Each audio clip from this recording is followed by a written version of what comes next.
네, 우리 신청전 수업하겠습니다. 146페이지. 갈래는 판소리계 소설이에요. 그래서 당연히 판소리의 특징을 모두 갖고 있어요. 이중적인 문체, 예를 들면 운문체와 산문체의 결합. 그래서 만약에 뭐 이렇게 음절수의 반복이라든지 아니면 동일한 단어의 반복이라든지 이런 게 나오면 아, 이 부분은 창 부분이었겠구나 알 수 있는 거죠. 그 다음에 또 문어체와 구어체의 이중적인 문체라든지 그 다음에 평민층의 언어와 양반층의 언어가 혼재되어 있는 이중적 문체라든지 그런 게 특징이 돼요. 그 다음에 또 확장적인 문체 나오겠죠. 웃음과 재미를 위해서 장면을 극대화시킨 것. 혹시 요 심청전의 줄거리를 여러분 다 알고 계신가요? 심청이가 그래서 결국에는 나중에 무엇이 되죠? 인당수에 빠져가지고 용궁으로 갔다가 연꽃에 실려가지고 다시 올라오잖아요. 그 다음에 뭐가 되죠? 왕비가 아니고 황후가 됩니다. 이게 왜 중요하냐? 황후는 우리나라에 있어요? 없어요. 이거 배경이 우리나라야? 아니라는 거야. 이거 송나라가 배경이에요. 중국이 배경이거든요. 근데 애들이 이걸 다 우리나라를 배경으로 알고 있어. 그래서 사실은 중국을 배경으로 하고 있다. 그래서 비현실적 배경. 왜냐면 용궁도 나오잖아요. 그래서 그게 특징이에요. 그 다음에 또 심청전의 줄거리를 여러분들이 모두가 다 알고 있기 때문에 그럼 선생님 질문 하나 던져볼까요? 심청의 아버지의 이름은 무엇일까요? 심학규. 오, 맞아요. 심학규 또는 심학구. 뭐 여기는 학구라고 나오는데요. 학구나 학규나 뭐 그런 비슷한 이름입니다. 오, 맞아요. 그래서 이 심청이가요. 뭐 이렇게 어떻게 해서 황후가 됐는지 이런 대충의 줄거리는 다 알고 있잖아요. 그렇기 때문에 전체적인 줄거리를 이해해서 문제를 풀어야 되는 건 안 나와요. 그러면 어떤 게 나오냐? 우리 수군가도 마찬가지고 심청전도 마찬가지고 너무나 모두가 알고 있는 내용이 나온다 그러면 선생님이 얘기했지. 하나도 안 중요한 장면이 나올 거라고. 앞에서 별주부전도 어때요? 범 내려온다. 그거 이야기 전개의 큰 줄거리하고 아무 상관없는 내용이죠. 그러니까 전체적인 서사에서 중요한 부분을 차지하는 부분은 안 나온다는 거죠. 아주 유명한 작품의 경우. 그러면 뭐가 나오냐? 그냥 정말 스킬을 물어보는 문제를 내는 거예요. 그러니까 작품은 심청전인데 이 줄거리가 중요한 게 아니라 뭐가 중요하냐? 그냥 서술 방식, 서술상의 특징, 그 다음에 본문에 제시되어 있는 내용의 사건의 인과관계, 선후관계, 뭐 소재의 기능 이런 것들을 그냥 문학적인 기술을 물어보는 그런 문제들이 나오는 거예요. 그리고 또 하나는 줄거리는 아니지만 이 갈래의 문학사적 의의와 관련된 그냥 정말 중요한 특징 그런 것들을 보기에 외적 증거를 준 다음에 그걸 비교해가지고 뭐 감상해라 이런 내용도 나올 수 있고요. 자, 그래서 우리가 심청전 줄거리 안다고 해서 마음을 놓을 수는 없는 겁니다. 그쵸? 그래서 본문을 안 읽고 풀면 안 되는 거야. 이제 분명히 니네가 잘 모르는 장면이 나올 테니까요. 자, 그러면 우리 모두가 알고 있는 이 내용 한번 볼까요? 네.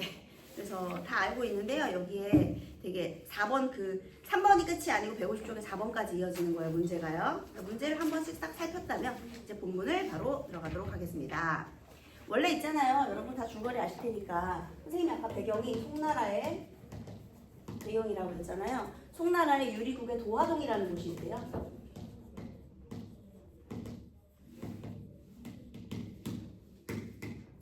원래는 신봉사 심학구 여기 본문에 나오니까 그냥 선생님 이름 쓸게요. 심학구라고. 근데 심학구와 곽씨 사이에요. 느그하게 애가 하나 생겼어요. 그게 심청이에요. 청이. 그리고 심학규는 태어났을 때부터 맹인이 아니라요. 후천적인 맹인이에요. 그리고 얘네 집은 몰락한 양반 가문입니다. 귀족 가문이에요. 자, 근데 엄마가 심청이를 낳자마자 죽었어. 그리고 얘는 봉사야. 그러면은 애가 태어나면은 모유를 못 먹으면 분유라도 먹어야 되는 옛날 옛적의 분유가 어딨냐. 그래서 신봉사가 봉사인데 젖동량을 다니면서 힘들게 애를 키우죠. 네, 그러다가 얘가 이제 어린 시절부터 구걸해가지고 아빠를 먹여 살리고 있었거든요. 아빠가 이제 눈이 나쁘니까, 이게 안 좋으니까. 그러다가 심청이가 이제 구걸을 하러 나갔는데 신봉사가 얘를 기다리려고 이렇게 좀 마중을 나왔다가 개울에 빠져요. 그래서 그때 누가 신봉사를 구해줬을 거 아닙니까? 그러면서 이제 정보를 주는 거야. 그 사람이 정보를 줬어. 저기에 되게 좋은 절이 하나 있는데 거기에 시주를 하면, 그러니까 시주라는 게 기부금이죠, 여러분. 이 기부금을 쌀을 기부하면 장님도 눈을 뜬다더라. 그렇게 효험이 좋다더라. 그 얘기를 들은 거야. 그래서 신봉사가 네 그렇다면 300석을 시주하겠다 약속을 해버린 거야. 약속을 한 거예요. 그 중한테. 어떻게? 약속을 했는데. 그래서 이제 신봉사가 한숨을 쉬니까 청이가 내가 해야 할 일은 아빠를 눈뜨게 하는 거다. 그래서 이제 뱃사람들을 찾아가죠. 여기서 신청이가 스스로 해결하려고 노력을 한 거야. 그래서 뱃사람들 찾아가가지고 나를 제물로 바칠 때니 그러니까 장기 맹매 같은 걸 한 거죠. 그래서 내 몸을 팔 테니 나에게 300석을 달라 해서 그 뱃사람들이 이제 인당수의 제물로 바치기로 하고 대신 300석을 시주를 해준 거예요. 그렇게 된 내용입니다, 여러분. 근데 옛날에는요, 이렇게 인신공양하는 풍습이 있었다라는 것도 알 수가 있는 거예요. 바다가 이제 옛날 사람들 생각에는 어쩔 때는 막 비바람 폭풍우가 막 불고 어쩔 땐 잔잔하고 하잖아요. 그게 다 용신의 조화라고 생각했거든요, 옛날 사람들이요. 그래서 용신에게 사람을 제물로 바치고 무사히 지나갈 수 있게 하는 그런 옛날에 풍습이 있었더라. 제물로 바쳐진 이 심청이가요. 그래서 어디로 갔죠? 용궁으로 가게 되죠. 용궁으로 가잖아. 그지? 자, 그러면 용궁으로 심청이 갔다 쳐? 그럼 신하꾼은 어떻게 살았을까? 나중에 뱃사람들이 나쁜 사람들이 아니에요. 그 당시에는 인신공양이 좀 당연시되는 관습이었고요. 나중에 이 청이하고 신봉사 얘기를 들은 이 뱃사람들이요. 이거를 한 번에 줘봤자 얘가 먹고 살 수가 없다. 그래서 주변에 부탁을 해가지고 매달 조금씩 나눠가지고 먹고 살 수 있게 도움을 주고 가요. 그래서 그러니까 이 300석은 바친 거고 그 다음에 얘가 불쌍하니까 얘가 먹고 살 수 있도록 주변에다가 얘기를 해가지고 달달이 뭐 얼만큼 뭐 이렇게 쌀 같은 것도 챙겨줘라 이렇게 약속을 하고 떠나요. 근데 그때 여기서 아주 재미난 인물이 한 명 등장하죠. 식탐의 끝판왕. 누가 등장하게 해요? 뺑덕어멈. 많이 들어봤지? 뺑덕어멈. 너네들이 뺑덕어멈 하면 어떤 이미지가 떠올라요? 뺑덕어멈? 나쁜 이미지가 떠오르죠. 그리고 뭔가 욕심 많고 심술궂고 이런 이미지가 떠오르죠. 사실 뺑덕어멈은 욕망에 충실한 사람이에요.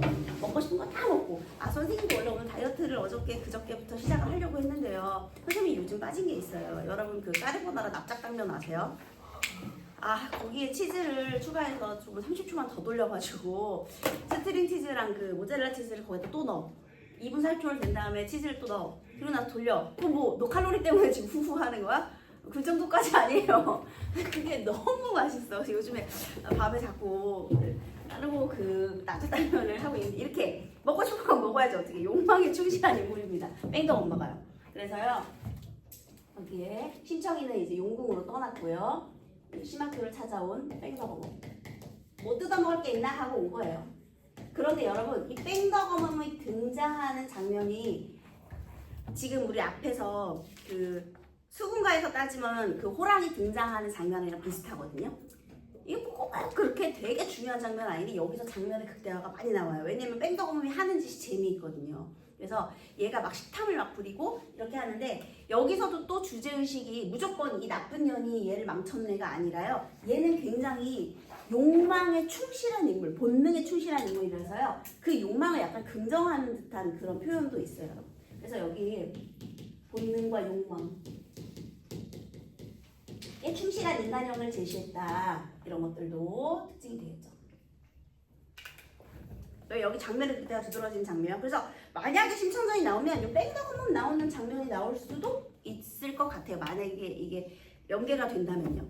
그래서 이거는 마치 아까 전에 아니죠. 저번 시간에 배웠던 그 수군가의 범 내려온다 그 장면하고 비슷하게 그렇게 생각하시면 돼요. 그래서 그 판소리 특징 생각하면서 읽으시면 돼요. 자, 그 다음에 오늘은 이제 요 뒷 이야기예요. 그래서 뺑덕어멈이 이제 단물 다 쪽쪽 빨아먹었는데 빨대 꽂아가지고 쪽쪽 빨아먹은 다음에 얘가 거덜났어. 그러고 나서 얘가 다시 이제 길거리를 방황하기 시작한 거야.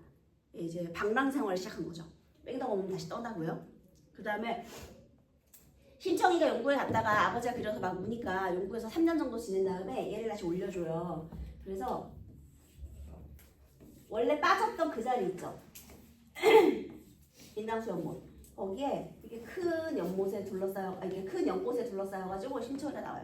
너무너무 큰 연꽃이 있으니까 이거는 황제한테 진상해야 된다. 그래서 이 꽃을 황궁으로 데려갔는데 황궁 속에서 뾰로롱 예쁜 선녀가 나타난 거지. 그래서 걔를 황으로 삼게 되는 겁니다. 근데 여러분 몇 살 때부터 기억하세요? 응? 몇 살 때부터 기억해? 니네 최초의 기억이 몇 살 때부터 있어? 너네 7살 때 모든 걸 다 기억해? 기억은 왜곡되고 잊혀지잖아요. 그래서 옛날에 뭐 주민등록 등본 이런 게 있는 게 아니잖아. 심청이가요. 아빠를 기억을 하긴 하는데 그 아빠도 외모가 변해버렸을 수 있고 그러니까 잘 완벽히는 기억을 못해요. 그런 컨셉이 있다는 거, 그런 설정이 들어가 있다는 거. 얘가 어린 시절에 제물로 바쳐졌기 때문에 기억이 그렇게 완벽하게 막 모든 걸 다 기억하는 건 아니다라는 거, 그런 설정도 참 기억을 해봅니다. 그래서 여기에 이렇게 심청이가 이제 아빠를 또 그리워해서 황궁에서 또 우니까요. 그 황제가 좋아, 그렇다면 맹인들을 불러서 잔치를 한번 벌여보자. 그러면 그 중에 니네 아빠도 있지 않겠니? 해서 맹인 잔치를 벌이게 되는 거예요. 그 다음에 여기에 있는 이 심학구 길거리 떠들고 있었잖아요. 자, 그러면 이제 그 심학구의 이야기부터 한번 읽어볼게요. 요 이야기는 사건의 전후관계 파악하면서 명확히 읽으셔야 돼요. 그럼저럼 마친 후 점집밥 포식하고 여인을 하직 후에 이제 뺑덕어멈 헤어지고 황성으로 올라갈 때, 일단 황성이 나왔다는 거 우리나라 배경 아니라는 거, 중국이 배경이라는 거다. 송나라가 배경이에요. 촌촌 전진 여러 나라에. 얘들아, 느낌 촌촌 전진 어떻게 전진하는 걸까? 얘 신봉사잖아. 마디마디 전진하는 거잖아. 그러니까 더듬더듬 하면서 천천히 전진한다, 그런 뜻이에요. 그죠? 그래서 신봉사 맹인이니까요. 여러 날의 낙수교 얼른 지나 녹수정 들어가니 어떤 여인이 부르는 말이. 자, 여기에는 이제 여러분이 모르는 인물이 하나 등장할 겁니다. 자, 우리 이 뺑덕어멈과 이별하고 돌아다니던 선생님이 여기다가 이 심학구 여기 다시 적을게요. 뺑덕어멈과 이별하고, 죽은 건 아니고 떠나고, 그 다음에 이렇게 돌아다니던 심학구예요. 자, 그 다음에 어떤 여인이 불러요. 일단 여인이 누군지 봐야 되겠죠. 저기 가는 신봉사님 잠깐 이리 잠깐 옵시오. 신봉사 괴이하여 가까이 들어가니 손을 잡고 인도하여 사랑으로 들어가서. 얘들아, 사랑방은 용도가 뭐죠? 사랑방. 너네 사랑방 손님 들어본 적 있지? 네. 사랑방은요 손님 접대용 방이에요. 손님 접대하는 방. 사랑으로 들어가서 석반을 올리거늘. 석반은 뭐겠니? 저녁 밥이겠지? 석반이니까. 백반 할 때 그 반 밥이잖아요. 그래서 저녁밥을 올리거늘 신봉사 안 마음에, 그러니까 속의 마음에, 괄호할까요? 이상하다, 괴이하다, 날 알 리가 없건만은 어인일로 관대하노? 어떤 여인이 호의를 베풀었거든요. 그러니까 신봉사의 태도 이때 어때요? 의심. 그치? 의심하죠. 근데 얘들아, 너네가 근데 맹인으로 산다고 생각해봐. 그러면 모든 호의를 다 긍정적으로 받아들일 수 있겠니? 얘가 나쁜 일을 얼마나 많이 당했겠어. 그러니까 신봉사의 성격이 의심이 많고 좀 조심스럽다는 걸 알 수가 있습니다. 의심 많아. 그리고 이미 전철이 있잖아. 뺑덕어멈한테 한 번 뜯겼잖아. 그러니까 이제 좀 의심이 들어요. 여러분, 여기에서요 우리 신봉사의 심리 변화 과정을 좀 눈여겨서 봐야 되거든요. 이때는 어떤 여인이 신봉사를 데려가니까요. 신봉사를 데려왔는데 지금 여기에 의심을 품고 있어요. 자, 그 다음 석반을 먹은 후에 그 여인이 다시 나와 신봉사는 내당으로 가사이다. 신봉사 하는 말이, 얘들아, 내당은 용도가 뭐예요? 아까 사랑은 손님이 거처하는 곳이었죠. 그럼 내당은 뭘까? 안채, 내당 뭐겠니? 여인들이 거처하는 곳이에요. 옛날엔 남녀가 유별하잖아요. 그래서 집의 구조가 한옥의 구조예요. 그래서 바깥채가 있고 안채가 있는 거야. 안채는 부인이나 아니면 지지배들 사는 곳. 그러니까 여인들이 머무는 곳이죠. 그래서 이제 바깥 사람들이 출입 못하게. 자, 그래서 신봉사가 내당으로 가사이다. 신봉사 하는 말이, 외주인 유무는 모르거니와 어찌 내당으로 들어가리까. 외주인은 남자 주인이거든요. 그러니까 어머, 남편이 있는지 없는지 모르겠지만 남편이 있다 한들 어떻게 내가 내당으로 들어가냐. 여러분, 여기에서 유교적 사고를 알 수가 있죠. 그래서 남녀가 유별한 유교적인 사고를 하고 있다. 자, 그 다음에 또 의심해요. 무슨 우환이 있어? 나는 독경 못하오. 독경이 뭔지 아세요? 퇴마하는 거, 퇴마. 그러니까 옛날 사람들 생각이에요. 눈이 안 보이면 다른 감각이 더 활성화됐다라고 생각하겠죠. 눈이 안 보이면 우리가 보지 못하는 다른 걸 보겠지 생각을 하는 거야. 그게 이제 귀신, 도깨비 이런 거겠지. 그래서 옛날에 여기 중국이잖아요. 그러면 막 그런 마귀 쫓는 그런 경서가 있단 말이에요. 그래서 옛날에는 맹인들이 이렇게 퇴마의식처럼 그 경문 읽어주고 돈 받고 그랬거든요.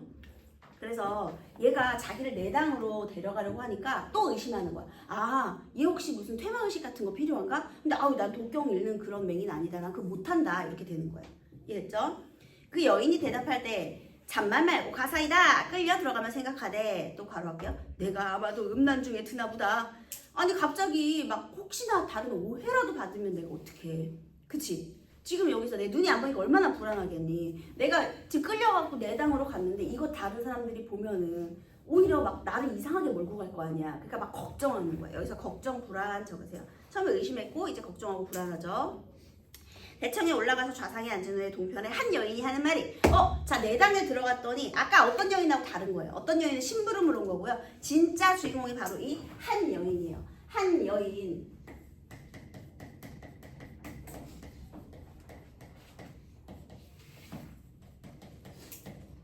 이 한 여인의 정체는 우리 안씨 여인이었습니다. 자 그러면은 아까 어떤 여인하고는 다른 거예요. 자 한번 볼까요?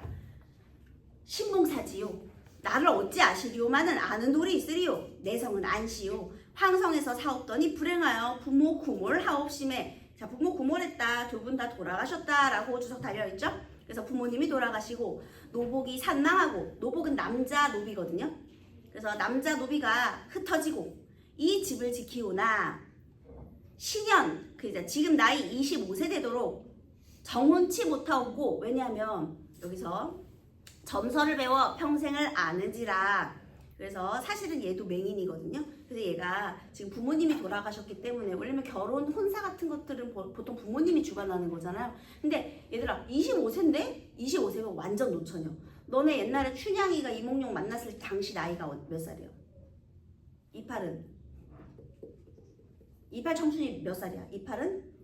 16. 야 15, 16세면 결혼해야 돼 옛날에는. 근데 지금 얘 몇 살? 25살. 그러니까 지금으로 따지면 40살 정도 되는 거죠. 결혼 정년기를 훌쩍 넘긴 거예요. 지금 세계로 따지면 30대 후반에서 뭐 40대 뭐 이렇게 된 거지. 25세가요. 예? 그러니까 결혼 정년기를 지나도 너무 지난 거. 원래 15, 16세면 그 이전에도 결혼을 하는데, 그렇죠? 그래서 25세 되도록 정혼치 못하고 점서를 배워 평생을 아는지라. 여러분 점서 예언서예요. 예언서. 그래서 25세가 기룬이요. 근데 지금 자기 몇 살? 25살. 근데 자기가 25세의 기룬, 좋은 운이 들었대. 그리고 또 간담에 꿈을 꾸니 하늘에 1월이 떨어져 강중에 잠기거늘 첩이 건져 품에 품어 보이기로 즉시 깨어 해몽하여 작게 한즉. 자 지금 안시맹인이 꿈을 꿔요. 여러분 얘도 꿈을 꾸고 얘도 꿈을 꿀 거거든요. 자 안시맹인의 꿈. 이 해몽의 내용이 중요합니다. 자, 안시맹인의 꿈의 내용 다시 한번 해석해 보겠습니다. 일단요, 1월은 사람의 안목임에, 자, 꿈속에서요, 하늘에 1월이 떨어졌대요. 그런데 1월이 상징하는 건 뭐래요? 안목? 사람의 눈가루. 자, 그러면 사람 눈가루 떨어졌다라는 건 어떻게 된 거야? 맹인이라는 뜻이겠지. 그래서 여기에 이렇게 나오죠. 사람의 안목임에 나와 같이 맹인인 줄 짐작하고, 그러면 안씨도 맹인이라는 걸 알 수가 있죠.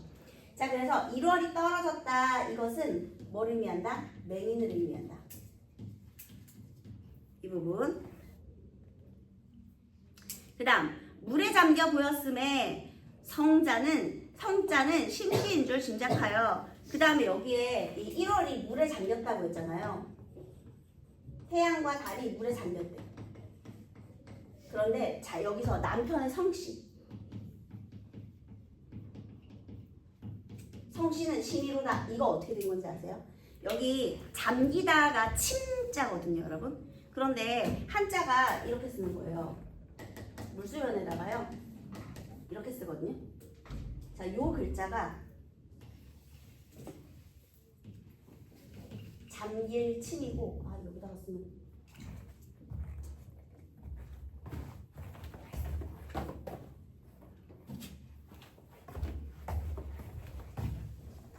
여기다가 쓸게요.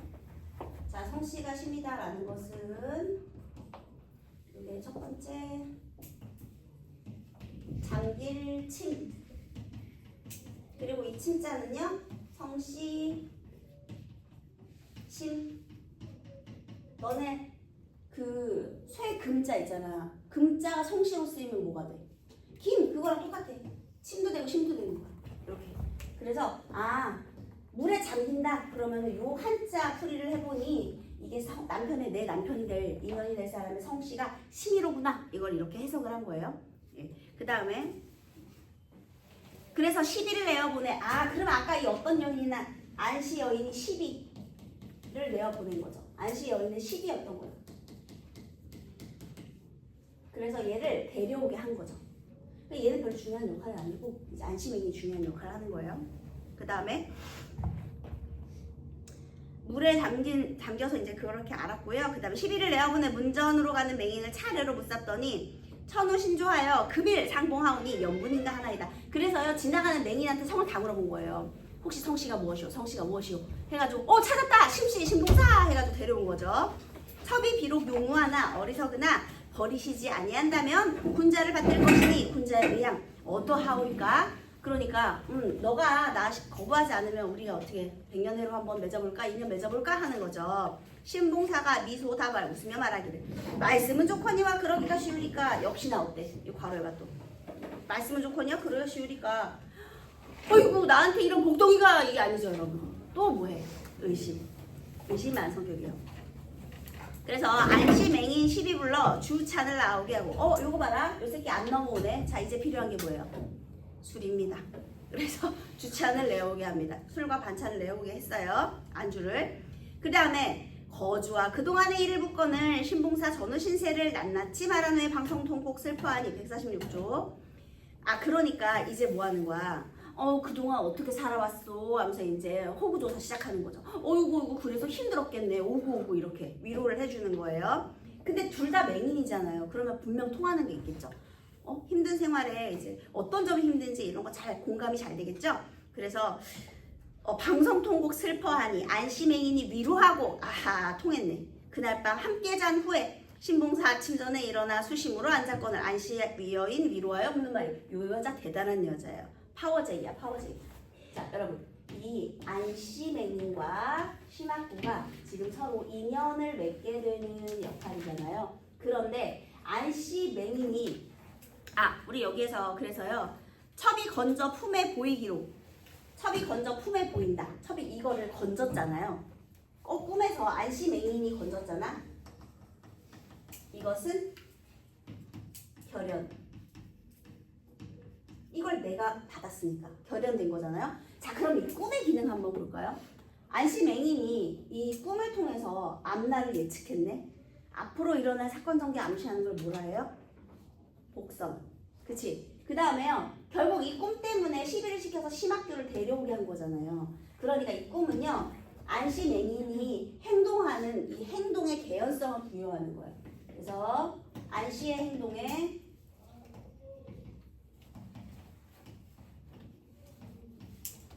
개연성을 부여한다. 개연성을 부여하는 복선의 기능을 한다. 둘이 인연을 맺게 될 것을 암시하는 거죠.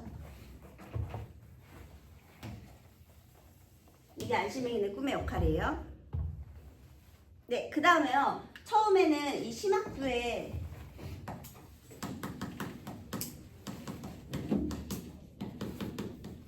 내면 심리가 변화하고 있잖아요. 그치? 처음에 이 어떤 여인이 데려가자고 호의를 베풀었을 때는 어땠지? 뭔가 이상하다, 괴이하다. 그래서 의심하고 이상하게 생각을 했어요. 그치? 그 다음에 안씨와 만났어. 그리고 나서 처음에는 이렇게 좀 의심하다가 만나가지고 하룻밤에 만리장성을 쌓았잖아요. 그러면서 우리 서로 대성통곡했다. 동병상련의 슬픔을 느꼈죠.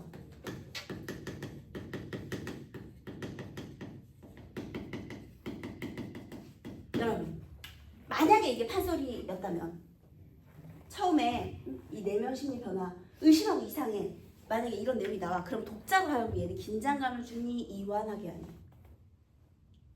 긴장하게 하지. 이 부분 긴장하는 거야. 의심하고 이상하게 생각하면 긴장하는 거야. 그 다음에 이제 그래서 결국 하룻밤 자가지고 대성통곡했네. 이 부분에서는 어때? 이완이야 긴장이야? 이완. 그땐 또 이제 아유 야 되기 전에가 궁금하지 같이 잤다 그러면 안 궁금하지. 그치? 잘까 말까가 궁금한 거지. 자고 나면 안 궁금해. 그래서 동병상련의 슬픔 이때 이렇게 하룻밤을 보내고 난 이 부분은 또 이완 이렇게 되는 거예요. 긴장했다 이완했다 긴장했다 이완했다. 이 내면 심리 변화를 통해서 독자들에게 긴장을 주고 이완을 주고 이렇게 되는 거예요. 자, 그 다음에 또요. 여기서 신봉사가 아침 전에 일어나 수심으로 앉아 있었어요. 그러자 또 말합니다. 무슨 근심 있나이까 첩의 마음 불안하오. 신봉사 대답하되 일평생을 두고 본즉 길한 일이 있사오면 흉한 일이 있사오니 그걸로 근심하나이다. 얘들아 길한 일이 있으면 흉한 일이 있다. 이거 무슨 뜻이게요? 좋은 일이 있으면 나쁜 일이 있다. 이거 뭐게? 너네 호사다마라고 들어봤어요? 호사다마는요. 좋은 일이 많으면 마가 끼기 쉽다. 이런 거예요. 그러니까 기흉화복은 나쁜 일이 오히려 복이 되는 거잖아요. 근데 그거랑 조금 반대로 호사다마는 좋은 일이 있을 때는 꼭 나쁜 일이 생기기 쉽다 이런 뜻입니다. 이거 호사다마라고 하는 거예요. 아니면 뭐 인생 새옹지마저 뭐 기흉화복 반복되는 거니까. 변방 늙은이의 말 아시죠 여러분? 네. 그래서 길한 일이 있으면 흉한 일이 있사오니 지금 내가 이렇게 좋은 여인을 만났는데 이 또 의심이 많잖아 얘가. 그러니까 또 나쁜 일이 있을까 두렵다. 근데 그것도 근거가 있어요. 왜냐면 간밤에 또 꿈을 꿨거든요. 정신 차리세요. 자 이번에는 심학구의 꿈이에요.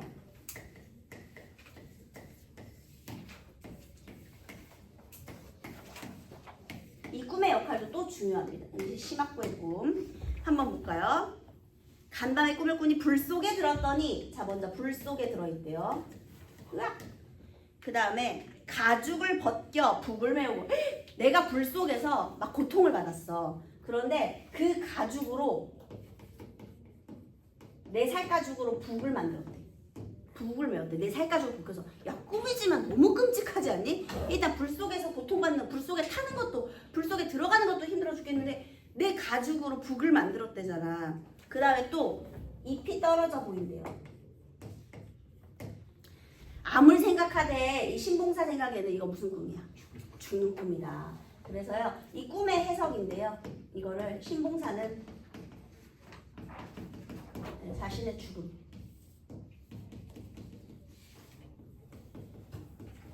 흉몽으로 생각을 한 거죠. 신봉사는 흉몽으로 생각했어요.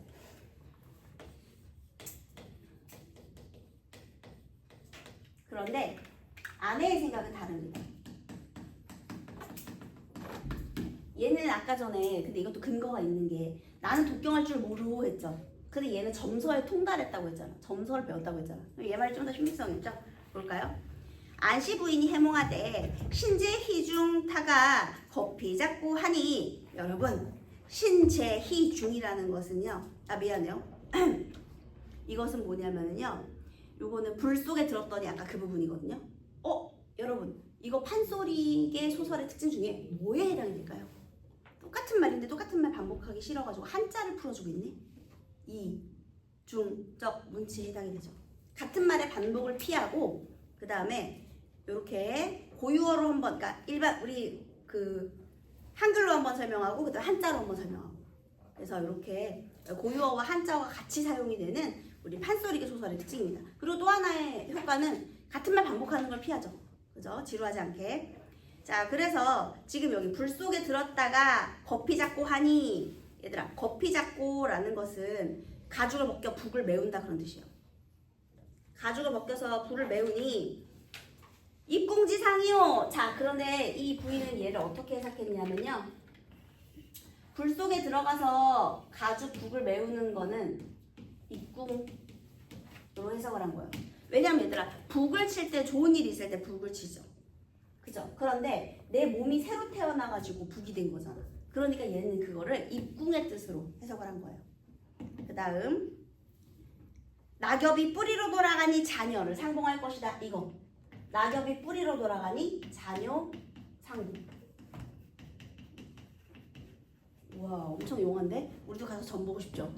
다 맞췄네? 자 그죠? 그래서 얘가 맞는 거지. 얘는 길몽으로 해석을 합니다. 꿈은 대몽이오니 매우 좋소이다. 신봉사가 앙천소왈 앙천 하늘을 우러러 웃으며 말하기를 천부당만부당지설이고 그러니까 얘들아 천부당만부당 무슨 뜻이야? 아 말도 안 돼 이렇게 된 거지. 여러분 그러면 이 웃음은 만족하는 웃음이겠니? 기가 차는 웃음이겠죠. 아 무슨 말도 안 돼. 안 믿어요. 지금은 안 믿습니다. 중요한 건 이 웃음이 아 그래? 기쁨의 웃음이 아니라는 거. 말도 안 돼. 어이가 없어서 웃는 거예요. 어이가 없어서. 그렇다고 뭐 좀 비웃음까지는 이제 그래도 인연을 맺은 사람인데 무시하는 건 좀 그렇고요. 어이가 없어서 기가 막혀서 웃는 거예요. 자 지금 여기에 어쨌든 우리가 생각해도 이 신봉사의 꿈 나왔을 때요. 신봉사가 꿈을 꿨을 때 그때는 또 얘가 불안하고 공포에 지금 시달리고 있잖아요. 죽을 것 같다. 그치? 자 이때는 또 독자들로 하여금 무슨 일이 일어날까? 긴장을 하게 만드는 거야. 항상 긴장할 때는 뭐가 터지기 직전이 긴장이야. 터지고 나면 이완이고. 그치? 지금은 못 믿어도 나중을 보옵소서. 이렇게 해석을 했어요. 아침밥 즉시 먹고 걸문에 달라르니 권래 소경 비칠러라. 이제 소경들이 가득했대요. 이때 황후 여기 있죠. 여기 신청이. 그래서 부친의 종적을 알 수 없어 맹인잔치 배설하여. 얘들아 배설하다 차리다 그런 뜻이에요. 맹인잔치를 차려 성명성책 상고에도 신맹인이 없는지라. 성명성책이 뭐냐면요. 명단 방문객 기록한 거예요. 이름을 다 적으라고 했거든요. 그런데 신맹인이 없대요. 탄식하며 하는 말이 우리 부친 그간에 눈을 떠서 맹인축에 아니 드는가. 아니면 나를 잃고 애통타가 죽으신가. 이미 눈을 떠서 맹인이 아닌가? 아니면 나 찾아다니다 돌아가셨나? 알 길이 없으니 잔치는 오늘 마지막이라 어찌하니 오시는고. 이렇게 자탄한 후에 성명성책을 다시 보니 성명 끝에 도화동 심학구라 하여 건을 도화동의 심학구 나왔네. 동명과 성자는 오르나 부친의 함자를 몰라 시녀로 하여금 심학구를 불러오라. 이거 무슨 뜻인지 아세요? 이거 한자로 다 지금 되어 있는 거잖아요. 얘가 송나라니까요. 그러니까 예를 들면 선생님 이름이 지윤이거든요. 근데 선생님 지자하고 우리 언니 이름이 지연이에요. 근데 서로 다른 지자를 써요. 선생님은 뜻지자를 쓰는데 그 언니는 알지자를 써요. 알지자를 써요. 이런 식으로 학구가 얼마나 많겠냐. 근데 어떤 한자를 쓰는지 모르는 거야. 왜? 얘가 어린 시절에 이별했기 때문에 부친이 어떤 함자, 그러니까 어떤 무슨 자를 쓰는지 알 수가 없죠. 그러니까 이름은 비슷한데, 그러니까 성도 심씨고, 그러니까 이름은 심학규인데 그게 그 심학규가 그 심학규인지 모르겠다는 거죠. 알 수가 없는 거예요. 이거 이해되시죠? 그래서 얘를 있잖아요. 그냥 성만 알고 이름 모른다 이렇게 해도 맞다고 하세요, 여러분. 선생님 이름은 알잖아요. 한자를 모르는 거잖아요. 그렇게 하지 말고 그냥 이름은 성만 알고 이름은 몰랐다 이렇게 해도 오케이. 무슨 소리인지 알겠지? 그 이름의 정확한 이름을 모른다로 해석하면 그렇게 할 수 있어요. 그래서 그 다음에 또 그래서 신봉사가 꿈을 생각하고 꺼리어 감추려고 하다가 안시의 몽 생각하고. 자, 이 부분 되게 중요해요. 신봉사가 의심이 많잖아요. 근데 심학구 불러보라고 했거든요. 자, 원래 신봉사 성격 같으면 갔겠니? 아이고 저 높으신 분이 날 왜 불러? 혹시 내 꿈 나 죽을 건가? 아우 나 가지 말아야지 했을 거예요. 아닙니다 했을 거란 말이죠. 그런데 왜 가게 된 거야? 뭐 때문에? 안씨의 해몽 때문에. 그래 좋은 일 있을 거라고 했으니까 한번 가볼까? 이렇게. 자 그러면 우리 이 심학구의 낀 꿈의 기능 한번 볼까요?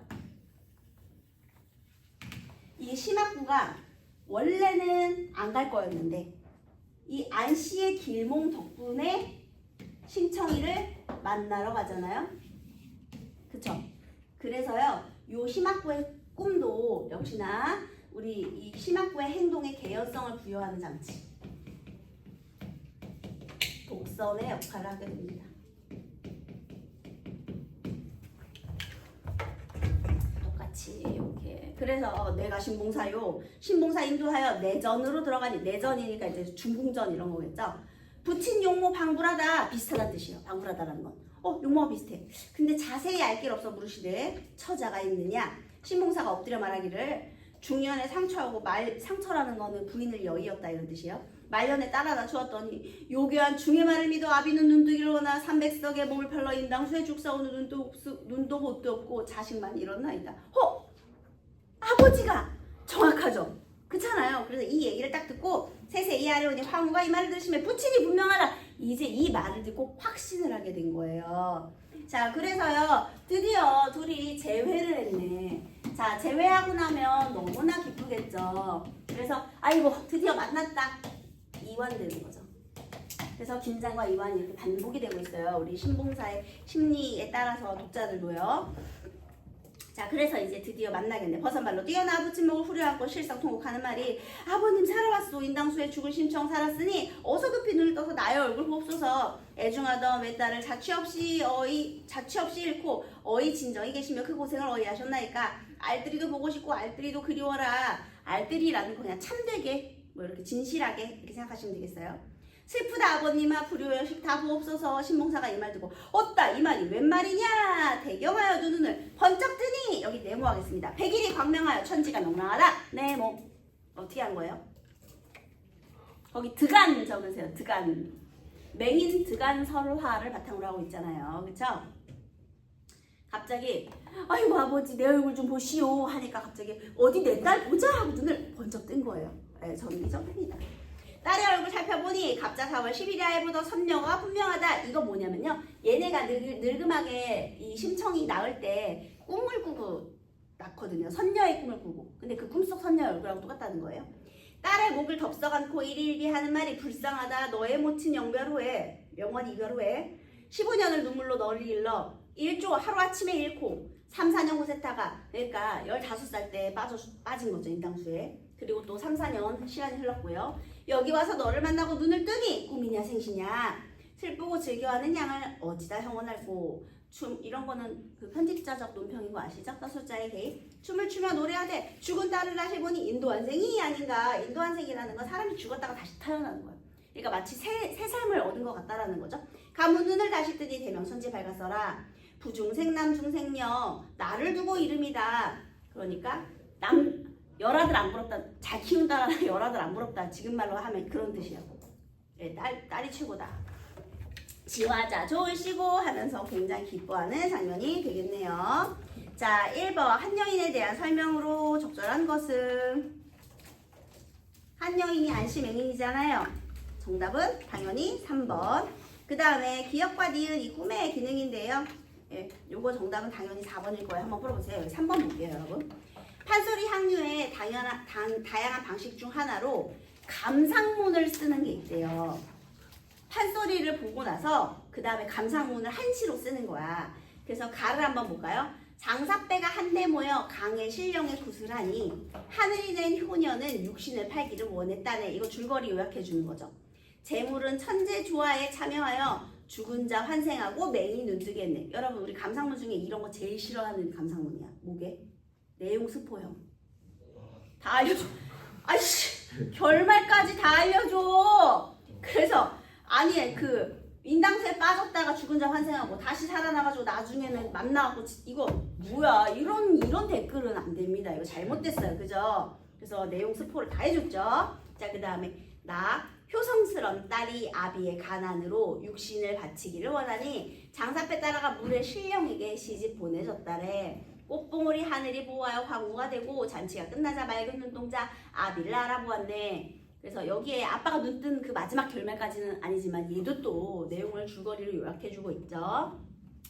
자, 그러면 아무 다 맞는데요. 우리 틀린 내용. 자, 4번 한번 볼게요. 심청이 그 고생을 어이하셨나이까. 슬픈 아버님아. 가난 때문에 심청이 겪어야 했던 고생. 너무 웃기죠. 아니 오답이 이게 뭐야. 이렇게 성의 없이 만들었어. 그래서 얘 틀렸고요. 심청이가 갑자기 아빠 때 가난 때문에 뭐 자기가 고생을 해가지고 아빠한테 그 고생 어찌하였어. 말이 안 됩니다. 그래서 요거 나머지는 읽으면서 꼭 선택지 공부하세요. 자, 그 다음 4번 문제 여기 발표하세요. 여러분 이런 문제가 나오는 거예요. 수군가가 나오든 아니면 판소리가 나오든 판소리가 소설이 나오든 원작과 비교하는 거지. 아니면 다른 여러 이본이 있는 작품인 경우에 서로 내용 비교하는 거야. 그래서 여기엔 뭐가 두드러지고 저기엔 뭐가 두드러지고. 그래서 여러분 얘는 여러분 읽으면서 한번 꼭 비교해보세요. 지금 해봐 얘들아. 이해 안 되면 질문 하러 오고.